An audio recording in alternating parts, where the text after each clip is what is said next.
Well, it's great to get back to all of you this month and let you know what's going on during the off season here in the Seattle University basketball offices. The last time I spoke with you, I talked to you about some additional players and hiring the staff. But what we thought we'd talk about you this month is the schedules come together. We got the schedule done and introduced the schedule to you. Ideally, what we want to do is have an exciting non-conference season where you're playing talent that's even better than your conference season, because that will help prepare you for what it's going to take to ultimately get what is the crown jewel of playing NCAA Division I college basketball, a berth in the NCAA tournament. So you want a schedule that'll test you. You want to play home games that your fans can see. It's fun to play like schools. We'd like to see ourselves playing other Jesuit Catholic schools, playing large schools that are part of the Power 5 conferences. So we'll have 6 games in the first 2 weeks of the season, and 5 of the 6 will be on the road. We'll open up with the 2K Classic, which will involve 2 road games at St. Louis University and the University of Washington. And so those will be games that will be on hostile floors, but will prepare us well as a 2-game tournament in Nashville at Belmont.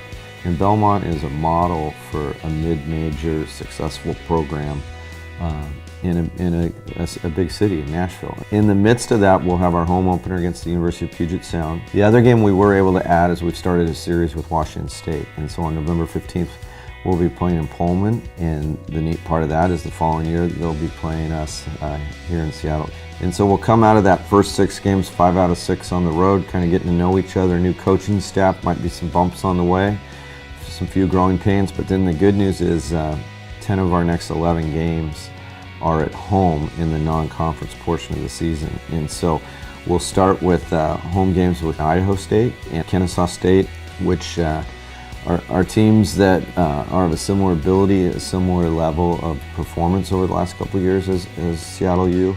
It'll be a good test to see where we've grown. I think one of the things that people don't realize is one of the hardest parts when you're playing a road-heavy schedule is you're getting limited practice time. And so really excited that starting in that end of November all through December, except for a couple days, we will be here at home. So then comes a game that'll be a really interesting one. We'll be playing Eastern Washington at home. So coaching against my former players, my former associate head coach Shante, who's now the head coach. There'll be some mixed emotions, and it'll be kind of a fun setting and enjoyable game. And then the next day we play PLU as we head into finals week. And then finish finals week against St. Martin's, who's also coached by one of my former assistant coaches.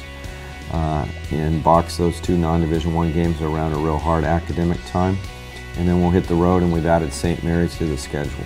Start a series now with Portland, and then Cameron Dollar, our previous coach, worked out a great deal that brought Cal to play us here at Key Arena. And then around the Christmas holidays, we'll have some games with Nicholls State, Grambling, UC Riverside, and a lot of opportunities for you to see the Redhawks right here in town before we head into conference play.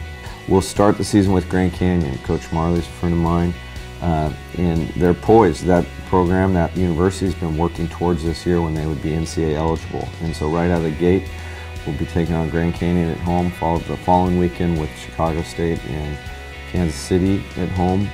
And then we hit the road, and then our guys will kind of find out what the road's like again. When we travel January 18th down to New Mexico State. We'll see how much the guys have really grown up after, besides that St. Mary's road trip, a lot of home cooking. You take on that geographically and travel-wise toughest trip in the WAC when you go to New Mexico State and Texas Rio Grande. And so then come home, 2 weeks at home, back-to-back weekends, Bakersfield and then Utah Valley, both great programs. Bakersfield coming off a Final Four appearance in the NIT. Utah Valley had postseason success in the CBI. The WAC is really improving, and I've been really impressed as a coach just with the intentionality of the conference scheduling, the strategies that they're doing to bring programs up.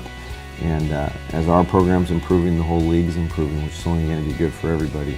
Then we hit the road and start having rematches, and then we have to end the conference season with 3 road games. And so what I kind of like when I looked ahead at that is All right, that's some adversity which should get you ready for Las Vegas in the conference tournament when you want to be good and win 3 games and make it to the big dance. And so it should be an exciting season.